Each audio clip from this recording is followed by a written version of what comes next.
Yes, I'm so excited with the chapter 4. Walang katao-tao sa tindahan, kaya tamang-tama ang pagbabasa ko. So, let's begin. Chapter 4. How men and women think and feel differently.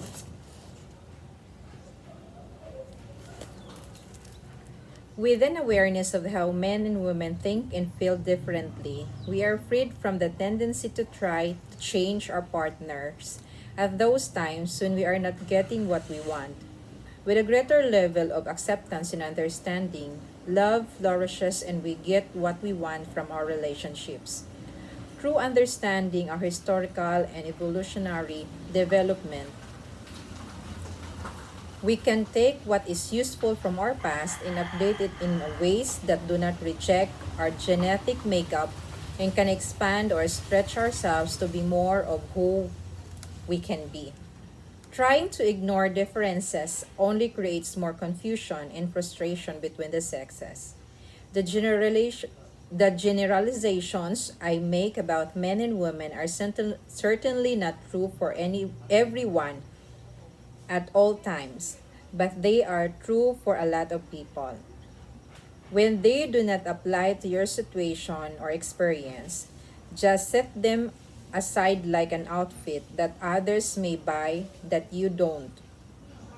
What is what is most important is that when the differences do show up, you will have positive and useful relationship skills for coping with them. Understanding these broad categories of differences helps you to accept them in a non-critical way and then assist you in working with them instead of against them. I have found that these differences begin to show up even more when couples begin to have intimate relationships. In some cases, differences become more pronounced when the couple has children. Brain differences. In recent years, a multitude of scientific studies has clearly indicated many differences between men's and women's brain as well as in the way they use them. While these studies do concretely show differences, it is still too soon for scientists to know exactly what these differences mean. In general, women tend to use both sides of their brain simultaneously, while men use one side or the other. This means that a man tends to use either his left brain language skills or his right brain spatial problem solving skills. A woman uses both at the same time. Studies have revealed that some women have much more corpus callosum or connective tissue between the two hemispheres of the brain, which would account for a woman's tendency to use both sides of the brain simultaneously. Even though some women do not have more connective tissue, MRI brain scans reveal that these women still have a tendency to use both sides of the brain simultaneously. While some men may have more corpus callosum than some women, these men still use only one side of the brain at a time, while the women use both. The impact of this difference is staggering. While we eagerly wait for more studies that will reveal how men and women use their brains differently, what has already been discovered can dramatically assist us in understanding some of the great mysteries between the sexes. Bodies, brains, and hormones. During the course of evolution, men's and women's bodies, brains, and hormones have become specialized to best support their different rules and activities. A man, for example, is most efficiently wired to cope with strong emotions by silently problem solving. As a hunter and protector in the jungle, he adapted to his role and coped with strong feelings of fear, anger, and loss through silently problem solving. By planning his strategies to protect himself and his family, he was most effectively able to cope with his feelings. Women, on the other hand, have adapted to the role of nurturer and have learned to cope with feelings and problem solving, primarily through talking and sharing with others in the family and community. Not only does this reflect a woman's tendency to use both sides of her brain at the same time, but repeatedly in scientific testing, women show an advantage when it comes to left brain language skills. Men have an advantage when tests requires right brain spatial skills. That talking is an integral part of femininity makes perfect sense when we learn that the female brain is organized in a way that allows her to communicate feelings more efficiently. Females' extra connective tissue, which comprises billions more neuroconnectors between the feelings and the language center of the brain, allows little girls to develop language skills before little boys do. Most commonly, at an earlier stage of developing, girls will use many more words than boys. This difference is repeatedly validated in the testing of children. While a girl's brain is developing to express her communication abilities, a boy tends to develop his spatial skills.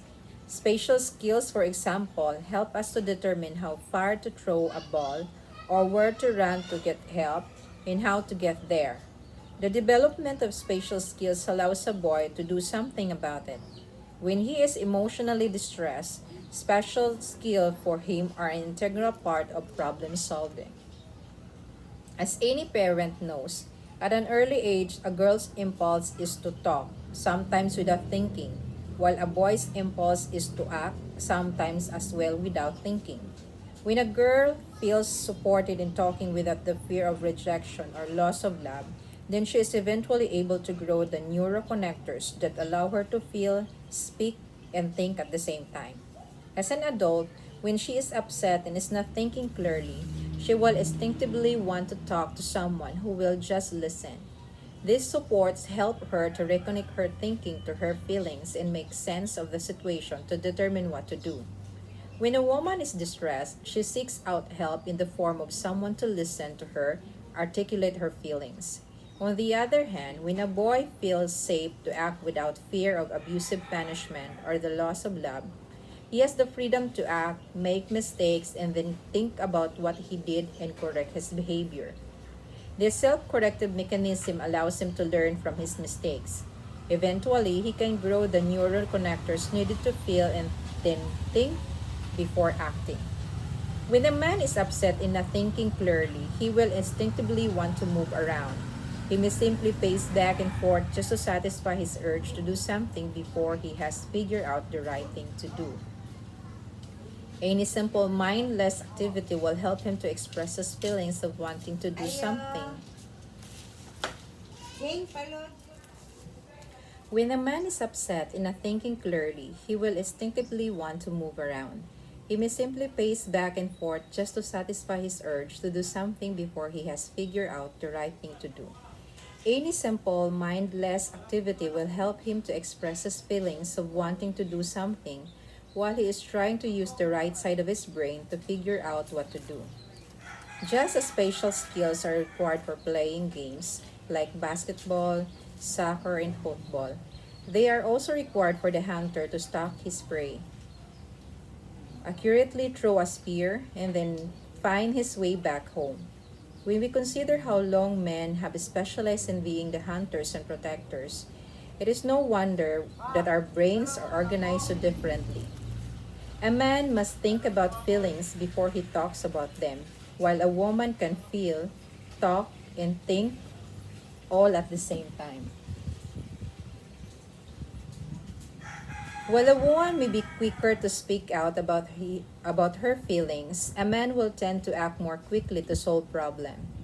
While she will want to explore a problem more fully through talking, a man will be restless to do something about it. While neither approach is necessarily better, the best approach is when we work together. From the dawn of time, a man's ability to throw spears was essential for his survival, just as a woman's ability to talk and form relationships was responsible for her survival.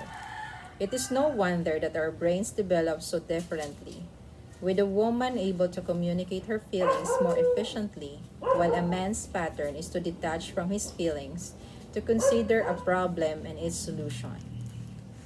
Different brain maps. We can visually imagine that as a girl's brain develops, billions of neuroconnectors are mapped out from her emotional centers to the talking center in the brain. In a boy's brain, other priorities are operating. The right side of the brain required to shoot arrows, hit a target, and then find the way back home develops first. Eventually, a boy thus develops his language center and a girl develops her action center.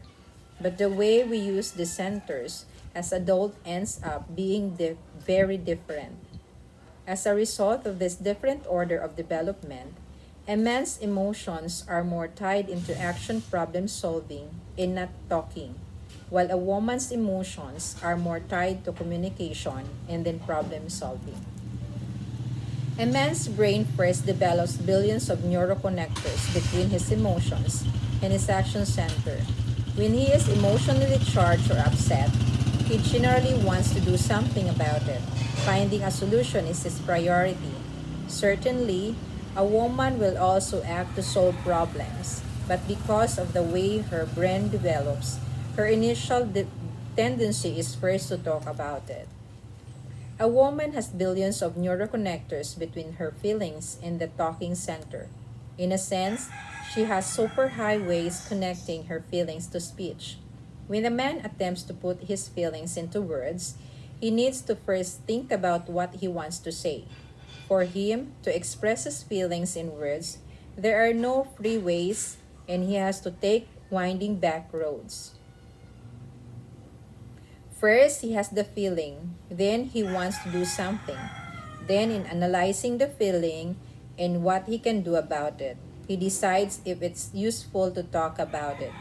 He then has to move over to the left side of the brain and begin formulating the words for these feelings. After he talks and new feelings come up, the whole process then has to start over. This is hard for a woman to understand because, as mentioned before, she tends to feel, talk, and think all at the same time. Boys will be boys and girls will be girls. This difference in brain development is most commonly seen in various childhood behaviors. One study revealed this difference in a very dramatic way. In the experiment, a mother was asked to enter a room where her toddler was already sitting. In the room, the mother was separated by a glass wall from her child. She was instructed to stand in front of the glass wall with a neutral expression. The result of this experiment showed a very clear difference in the way boys and girls responded. If the toddler was a boy, he would see his mother become distressed that she was not holding him and begin crawling to her. When he arrived at the glass wall, he would attempt to push it over or try to climb over it. Eventually, his mother would reach over the wall and pick him up. When the toddler was a girl, she would see her mother and like the little boy, she would become distressed that she was not being held. Instead of crawling to her and trying to overcome the glass wall like the little boy toddler, the little girl would make eye contact and then cry out. The boys consistently expressed their feeling through action, while the girls expressed their feelings verbally. Male and female cognitive development. At a later stage in the brain's development for both boys and girls, the logical or cognitive centers begin to develop. At this stage of development, billions of neuroconnectors are made to the connective or thinking parts of the brain. Again, we see this development reflected in common male and female tendencies. When a woman is upset, her first tendency is to talk about it. Then as she continues to talk, her cognitive abilities sit in and she can think about what she is saying and feeling and thus sort it out. She starts out in the feeling part of the brain, then she travels to the communication part, and from there she goes to the thinking portion. This is her most natural route because this is the order in which her skills develop. Gradually, over time, she develops the ability to feel, talk, and think at the same time. For a man, his process of dealing with feelings is different because his skills develop in another order. First, his feeling center develops, next, his action center, and then his thinking. When he is upset, his first tendency is to do something about it. Action leads him to clearer thinking. Gradually, he develops the ability to feel, act, and think at the same time. Because of the significant differences in the way our brains develop, men and women behave and communicate differently.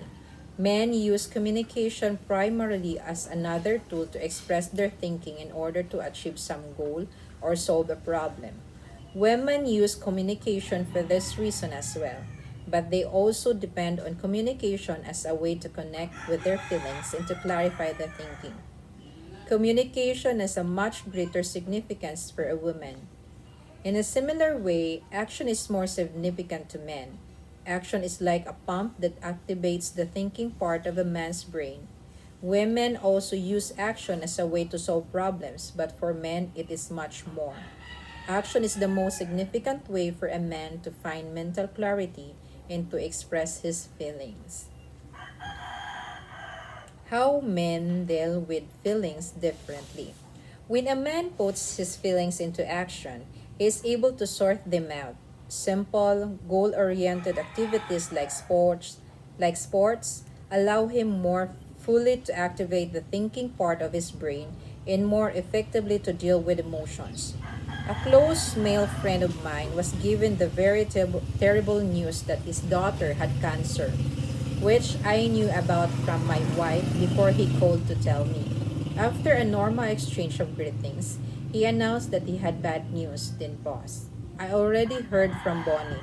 I said to spare him having to go through the bad news again. After another pause, he asked me if I was free to play some tennis.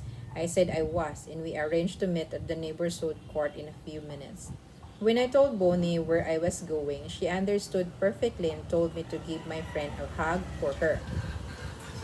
During the game, when my friend and I changed side or went to the net to retrieve balls, we'd exchange a few words. Then we'd play some more, then talk some more. For him, playing tennis, something he did well enjoy, allowed him an opportunity to express his feelings about what had happened. Talking was how he could sum up his ideas and then receive my feedback and support. But the way he connected with his feelings in the first place was by playing tennis. In focusing his attention and energy on keeping the ball in the court, he was able to contact and express his frustration at not being able to remove the cancer. When he hit it long or wide, he was connecting with the pain of not being the perfect father and reflecting on possible mistakes he had made.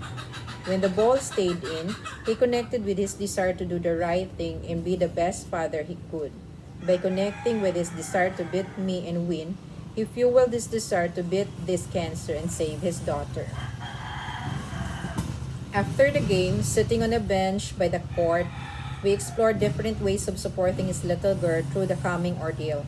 Throughout our conversation, he automatically connected with and occasionally expressed his fears of losing his daughter, along with his deep feelings of love for her. At this point, I give him a hug from me, followed by the one Bonnie had asked me to send him. This story has a happy ending. My friend's child was successfully treated and today is fine.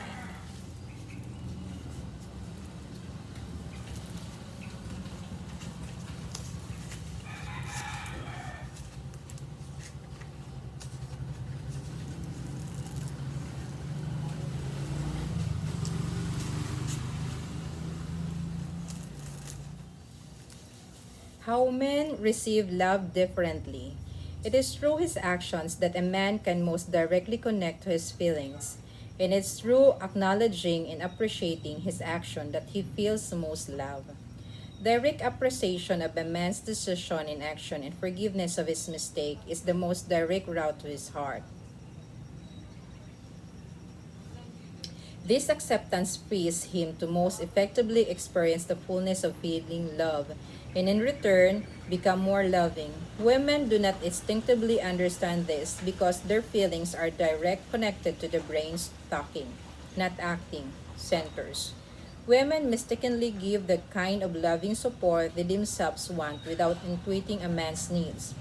When a man is distressed, women think they are being very loving by trying to get him to talk.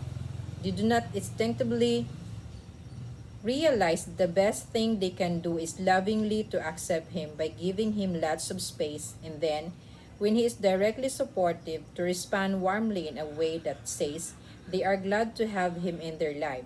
With this new awareness of how men feel love, women can begin to focus their support in ways that matter most of their mates. How men cope with stress. In prehistoric times, there were those occasions when a hunter did not return home with a kill. To cope with the strain of not having adequately provided, he developed strategies for shifting his focus from critical problems to less important ones that he could handle successfully. Men became expert in temporarily forgetting their real problems by focusing on lesser ones. They came to depend on hobbies, sports, or any other activities that will distract them from thoughts of providing. Today's men, following ancestral footsteps, likewise rely on distractions like hobbies to relieve the pressure generated by a bad day at the office. A hobby is freely chosen activity that a man performs in his spare time. While making very few personal demands, it's challenging because it requires skills. Although a hobby has a little real world importance, it matters to a man's peace of mind and ultimately supports his competence and skill in solving problems of significance. In order to function fully as a stress reliever, a hobby or activity must be one at which the man can easily or enjoyable do. Even if he feels down because he didn't accomplish what he wanted to at work, beginning to do something he is good at makes him feel more in control. This transition prepares him for reconnecting with his partner. Competition in sports. Competitive sports allow a man to redirect and channel his aggression. They enable him to express his frustration at not being able to solve real world problems. Instead of killing his prey or potential enemies, he focuses on beating the other team or player. The male instincts that are required to hunt, kill, and protect find free expressions in sports. By releasing his focus from work through a seemingly unimportant activity, a man gradually remembers what is most important to him: his love for his wife and family, and the desire to be there for them and with them. Hunting, fishing, tennis, and golf. If a man can solve the problems of work, if a man can't solve the problems of work, he can still stock game or bring home some fish. This is why hunting and fishing are such important leisure activities. After a successful outing somewhere deep in his male spirit, he feels he has solved his problem and can now relax and receive his partner's love and support. Tennis and golf are also perfect distraction to relax through doing. Two men feel much more at ease being together and occasionally talking if they are also doing something. Movies. Many men enjoy going to the movies because the images are bigger than life and allow them to shift focus by absorbing their attention. Through identifying with the characters on the screen, they are temporarily released from their personal problems. Action movies are particularly helpful for a man with a sit-down job. Suspenseful thrillers for a man with a routine kind of job. Violent movies for one who has to be loving all the time. At the movies, men connect with feelings that their day jobs don't allow them to feel or process. Reading or watching the news. When a man concentrates on world problems, his own suddenly seems smaller. He is able to relax because he does not feel any immediate responsibility for solving these problems. They are out of his control. TV and fire gazing. Contemporary men's most common leisure time activity is watching TV. Most women don't understand this at all. Some women hate a man's watching TV because it gets all his attention. But while TV is a recent invention, watching it is the contemporary form of an ancient ritual.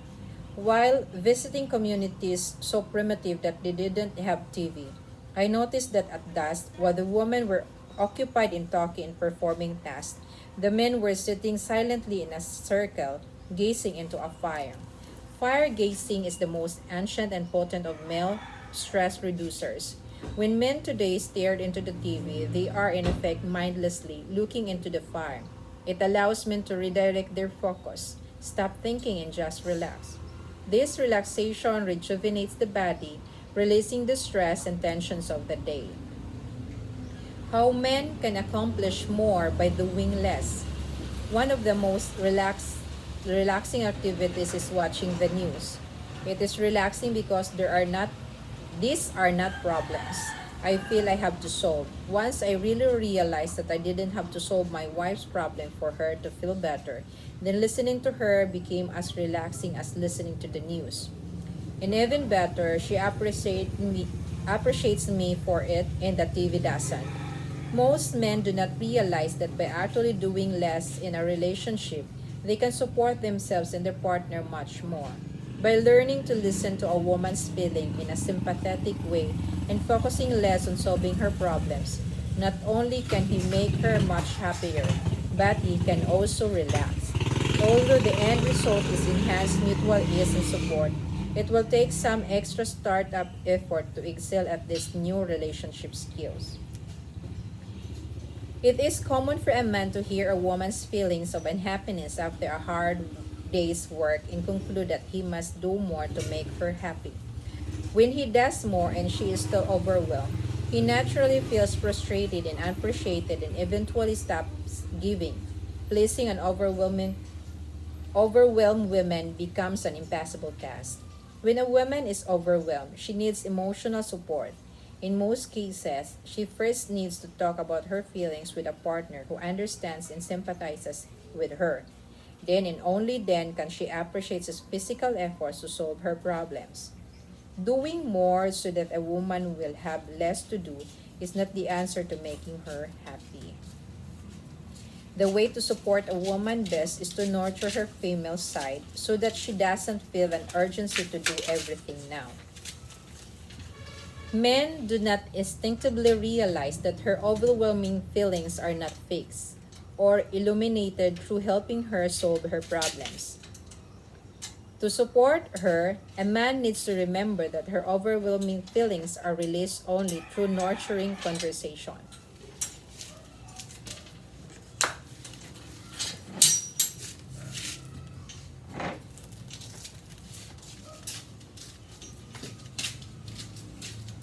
Men do not instinctively realize that her overwhelming feelings are not fixed or illuminated through helping her solve her problems.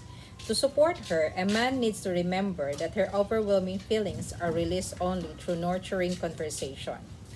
As we discussed in chapter 3, a woman's work is never done. There will always be more to do.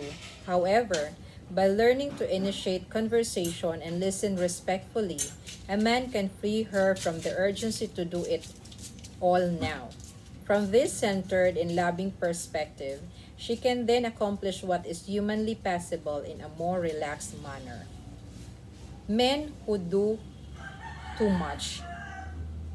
When a man focuses on solving problems for his partner rather than providing initial emotional support, despite the fact that his efforts and actions are indeed motivated by love and caring, he will make matters worse by doing too much. Let's look at some common examples.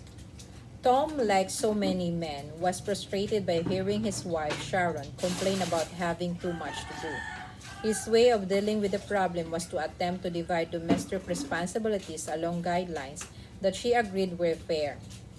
Though this seemed Though this scheme seemed like the answer, it brought them to the verge of divorce. They came to me for counseling as a last chance to save their marriage. Tom began by complaining that even after he started doing half the work at home, Sharon still wasn't happy. I can't stand it anymore, he told me.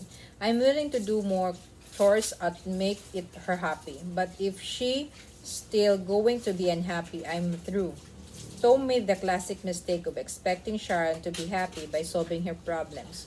What he didn't know was that Sharon would always need to talk about her feelings, no matter how many problems he solved for her.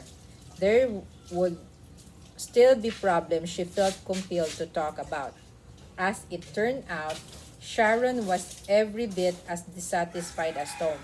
When he began doing more chores, she felt as if she'd lost the right to complain. At this point, he had become so super sensitive that whenever she was overwhelmed or upset, he would automatically shake his head and either sork or criticize her for being negative. In their sincere attempts to solve the problem, they had unknowingly made it worse. Look at how it went. Because he was doing more at home, Tom expected Sharon to be happier. When she occasionally felt overwhelmed, he felt even more frustrated and appreciated. Now she couldn't freely talk about her feelings because it upset Tom too much. In time, Sharon began to feel more and more overwhelmed. Then the more she had to control her feelings, the more urgent her need became to identify and solve problems. It was now impossible for her to relax and enjoy her life and relationships. Doing less but supporting more. Through acquiring new relationship skills, Tom and Sharon were able to find a creative solution to their dilemma and save their marriage. Tom's new job description would not include doing more at home and trying to solve problems, but listening and comforting Sharon. He would practice giving nurturing support. Sharon agreed to practice appreciating Tom for what he did at work without demanding more at home. She would focus on asking him to listen to her feelings while making sure that he knew how much she appreciated his emotional support. As he got better and better at listening to her feelings, he would eventually be able to do more without expecting her to always be happy or appreciative. They solved these common problems in two stages. Stage 1. No solution. Initially, they both agreed that Tom wouldn't try to do more for her but would focus just on listening. He practiced being sympathetic to her feelings while making sure that he did nothing to directly solve her problems. Sharon had already given him the clear message that he was already doing enough and that the only request she was making was to share her feelings. With this dynamic in place, Tom was able to listen to Sharon without becoming frustrated. He was amazed by how effective just listening was. Sometimes she would simply say, "Thanks for listening. I feel much better." At other times, she would say, "I feel so much better now. I love being able to talk like this with you. I feel relieved to know I can." With this kind of feedback, it wasn't long before Tom was able to understand what was truly required of him by his wife. Not only was it sometimes pleasurable to do, but it was actually easier than trying to solve her problems. Sharon, on the other hand, was amazed by Tom's attentiveness when he knew nothing except empathy was required of him. Tom said he now felt as free as when they first met. He didn't feel responsible for Sharon's problem or take them personally. Since he didn't have to do more, he found himself naturally wanting to do more. After several weeks of successful practice, he suggested they start stage 2. Stage 2. He offers help. Tom was to continue listening as before but now was able to offer help in problem solving by doing more for her in very small increments. I recommended that Tom start by listening to Sharon's litany of problems and offer to help solve the easiest. He was surprised to learn that he was not expected to solve her toughest problem. What she needed from him was to feel that she was not alone in dealing with her problems. In fact, Tom discovered that by offering to do several small things, he gave Sharon more support than trying to tackle one big problem. When a woman is convinced that she is not alone in coping with and solving life's problems, she feels deeply comforted. Without feeling pressure to solve her problems, not only did Tom become a better listener, but using his own feelings as an gauge. He learned to regulate how much he could give without expecting his mate to be happy all the time. When he felt frustrated that his partner was not happy, he recognized it as a signal that he was giving too much, not that she was asking too much. Sharon loved this. No longer feeling responsible or protective of Tom's feeling. She could freely share her emotions and talk openly with him about her life. A deep, feminine part of her being was at last being nourished. Over time, Tom began to give more and do more as he felt appreciated for his efforts. not because he was trying to get rid of her negative feelings, but because he truly sympathized with her needs and wanted to help. He realized that most of the time, she really just needed to talk. Tom was able to rewrite his job description successfully because he was properly prepared. Preparing a man to listen. Whenever a woman shares overwhelming feelings, the man tends significantly to feel frustrated or blamed. Amazingly, it only takes one simple statement to prepare him properly so that he can avoid feeling blamed and be an attentive listener. I myself went through the gradual process of learning that problem solving was not what my wife needed or wanted from me. I remember how Bonnie cleverly applied new relationship skills to help me support her better. In the first years of our marriage, Bonnie would occasionally feel overwhelmed and complain about what had happened at work. Each time I would listen for a few minutes and then offer her what I thought was such advice. If you don't like your job, why don't you just quit? You don't have to put up with that. She would proceed to tell me what else had happened to bother or stress her. I would then tell her again that she would change jobs. I would point out why she should quit and she would defend her job. After a while, I didn't even want to listen. I keep thinking, don't keep complaining about something if you're not going to do something about it. She felt as if I didn't care about her feelings and was too controlling. We argued frequently. Then one day she tried something new, which changed everything. She told me I'd like to talk about my day, but first I want you to know that I love my job and I don't want to quit. Then she proceeded to complain. It was amazing.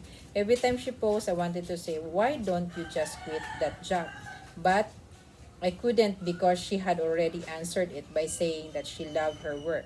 Having nothing to say, I listened without speaking or solving. I had been prepared. Then she proceeded. After a while, I truly saw that without any solutions on my part, Bonnie was indeed much happier. Preparing me for what she was able to say made it much easier for me to listen.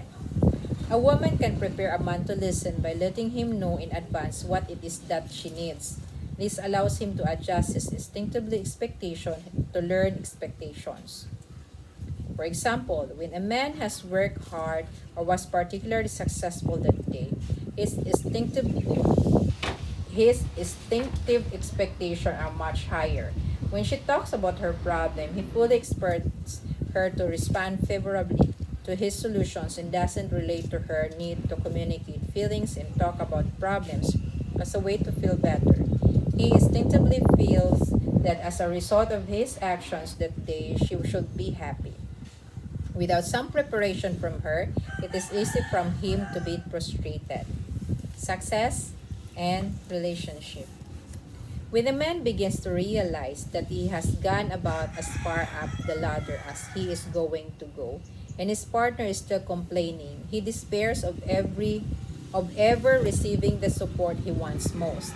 As he was moving up, there was always a little voice in the back of his head saying, when I get a little more successful, she'll appreciate me. When I make a little more money and take her on that vacation, she'll be happy. But when he finally levels out at a fixed income, it becomes very hard for him to handle her unhappiness. This stress is relieved when he understands what she really needs, and that is not how about how much money he makes or whether he can solve her problems. Women and wealth. Women also have new hurdles to overcome when their partner become better providers so that they no longer have to work. A woman who doesn't have to work is expected to be categorically happier, not only by her husband but by everyone she knows. However, it is the lack of nurturing relationships that creates unhappiness in women, not the lack of wealth. A woman who doesn't have to work each day also needs to be emotionally nurtured. As any well-off person can tell you, money does not eliminate problems. If anything, it makes life more complex. The greater the wealth, the more momentous the decision about spending it, using it, and protecting it. Money doesn't prevent women from feeling overwhelmed. If a man can use his money to create more time away from work to spend with his wife, and also be understanding of her daily frustrations and problems, then money can help a relationship. Generally, however, making a lot of money without ruining our relationship takes a discipline and conscious efforts, and both the man's and woman's part. He must strive to listen and she to appreciate him.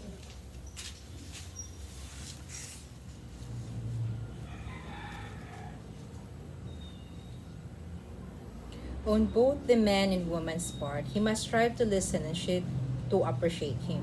Women feel overwhelmed with their daily relationships are not nurturing to the feminine spirit. It has nothing to do with money. Greater wealth may either assist her in or prevent her from finding more nurturing. Since women with money tend to get less sympathy, they are frequently overwhelmed. Not only are less well-off women disinclined to respond sympathetically to her problems, but a wealthy woman's husband becomes increasingly intolerant because he instinctively believes that money should buy her happiness. For all of the above reasons, it is essential for a wealthy woman to learn how to support her male partner in giving her the support she deserves. Sometimes all it takes is just a few well chosen phrases to prepare him to listen to her feelings. When he is able to listen and understand what she goes through, she can more easily give him the appreciation he needs. The contrary rule of wealth. Jeff is a successful lawyer, and Teresa is a wife and mother who doesn't have to work. For the first 10 years of their marriage, they were in love and their relationship flowed. When Teresa expressed feelings of unhappiness, Jeff could be understanding because although he was working long hours, he didn't have a lot of money. When she complained, he could be sympathetic because he appreciated her sacrifices. He also felt that one day he would be success and have lots of money, which would finally make her happy. So he prospered, but as women have done for centuries, Teresa continued to talk occasionally about her problems. However, he couldn't deal with it and took it personally.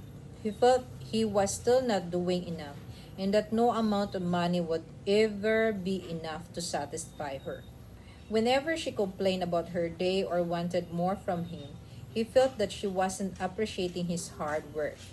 In counseling, Teresa would insist that she didn't care about the money, the cars, or the house. She wanted Jeff's love. I immediately asked her to take a brief break because I could feel Jeff react to those words with a desire to attack. I know how you feel, I told her. But I also now I, but I also how but I also know how that much sound to Jeff. Money is his most precious gift to you. He has worked hard for it. Let's find another way to share those feelings without rejecting him. While I understand that you want to feel love, do you also appreciate the lifestyle he provides for you? Well, of course, Teresa responded. Jeff is a great provider. In that sense, I feel very lucky. Good, I told her. Now this time, before you share how you feel, first prepare him by letting know letting him know how much you appreciate all he does give you. Teresa needed only a slight shift in direction to make everything she said clear to Jeff. This is what she told him. I want you to know that I feel so lucky to be married to you. You work so hard and you provide me with so many comforts that my friends don't have. Some of my friends don't even know if they can pay their rent this month. I also have a lot of other feelings. I miss you. I would like to spend more time with you. I feel like your clients get the best of you, and when you get home, you are too tired for me. All these years, I have looked forward to being able to spend more time with you. In the past, you had to be busy so we could survive. But now, I would most love the luxury of spending more time with you. Jeff was able to hear her this time without getting defensive and suddenly became much more cooperative. I explained how important it was for women to feel heard and have their feelings validated. Jeff learned that it was normal for his wife to have emotional needs and that overwhelming feelings were perfectly appropriate for her to experience. Jeff gradually learned to listen without feeling as if Teresa didn't appreciate what he was providing for her. This took a lot of practice and patience, but they both did successfully rewrite their job descriptions through the use of new relationship skills. Teresa learned to be playful about their learning experience, and Jeff greatly appreciated it. Sometimes, before sharing difficult feelings, she would prepare Jeff by saying things like, I am really happy that we have so much money. I love it and it really makes me happy. I also had an awful day. Would you take a few minutes to just listen? You don't have to say anything. I will feel better. Over time, Jeff became a much better listener, and without Teresa having to demand it, he started spending more time with her. As communication improved, she became much less overwhelmed and happier to see Jeff at the end of the day. Gradually, he began to do more to help, but most important, he focused on learning to listen without feeling responsible for solving Teresa's problem.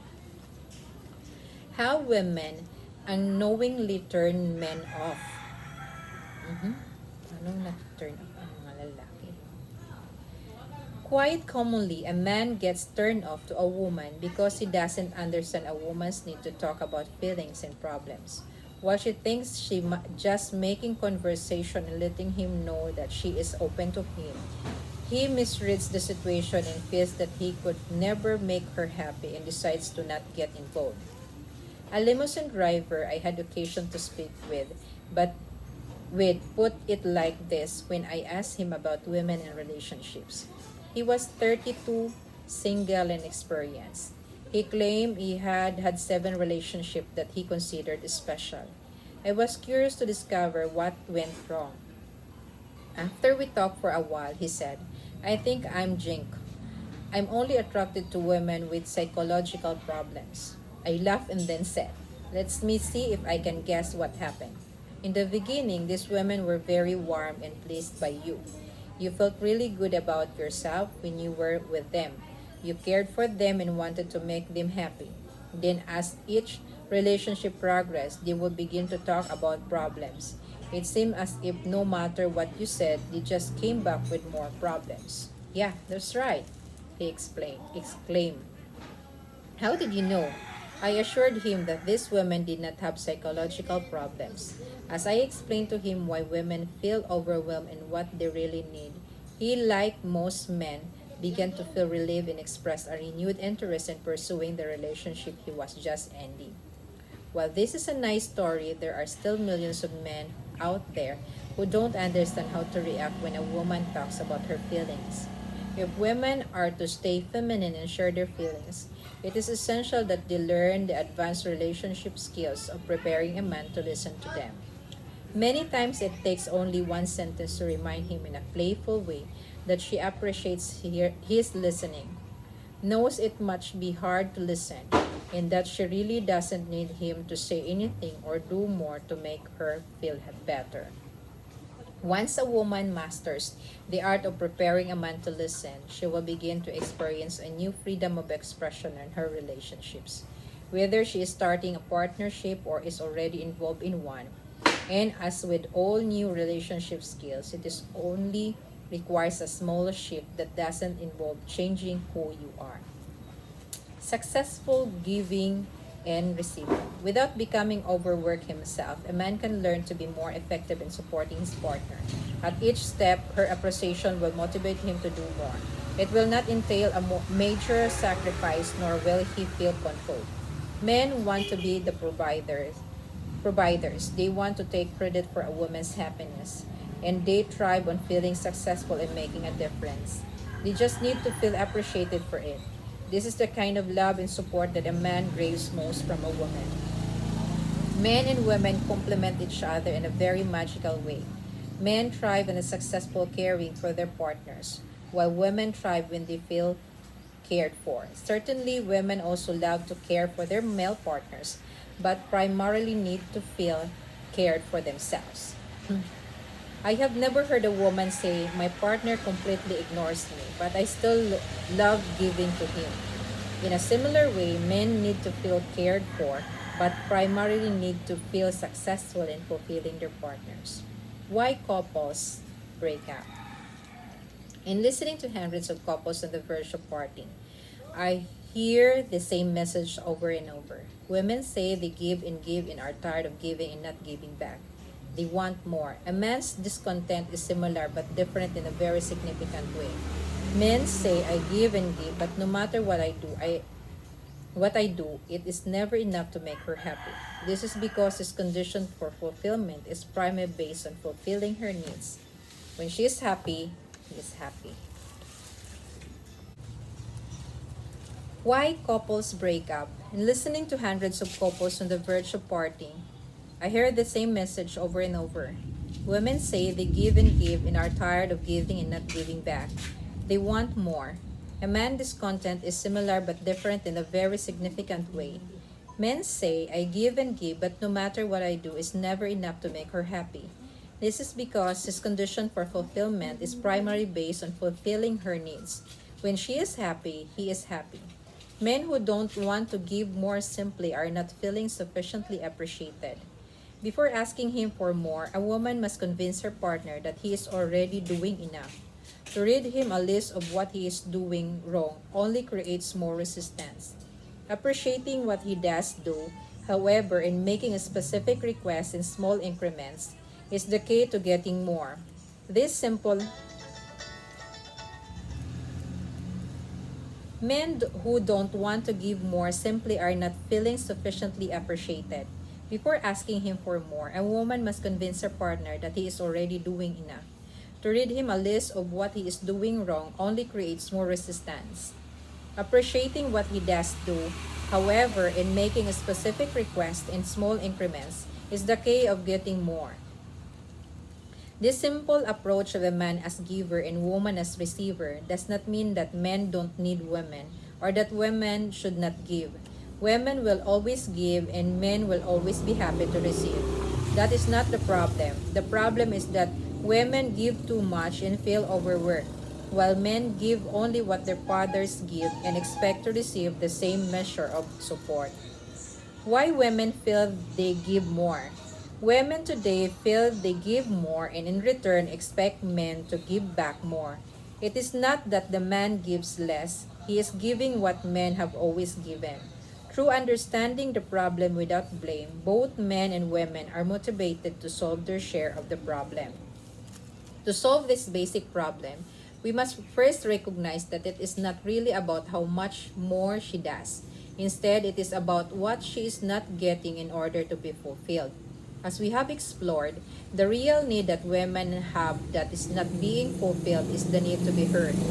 As men learn how to provide emotional support through using new relationship skills, then and only then will women begin to feel greater warmth and appreciation. Then, as a woman truly feels more centered and appreciative, a man is naturally motivated to gradually do more in the home. Just a way later, gradually builds muscle by slowly increasing his weights. A man can and will do more and give more at home to nurture his partner if it is a gradual process.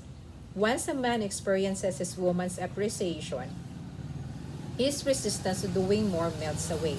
Instead of feeling like a child controlled by his mother, he begins to welcome her requests for more. In the next chapter, we will explore how men can use ancient warrior skills to duck and dodge when they feel verbally attacked in conversation. By putting a new spin on old skills, they can easily learn to listen to a woman without getting upset with her. After focusing on skills that men can use, we will then focus on new skills that women can use to communicate so that men will listen and truly understand. That's all. At sa wakas natapos din ang chapter 4. Sa dami-dami ba naman na kaputol-putol na dito sa pag-record ko, natapos din. Daming mga daming interruptions. Umuulan na, madilim na, may tumatawag, may bumibili, pero at the end, naging okay din siya. That's all. God bless us all, always. Bye-bye!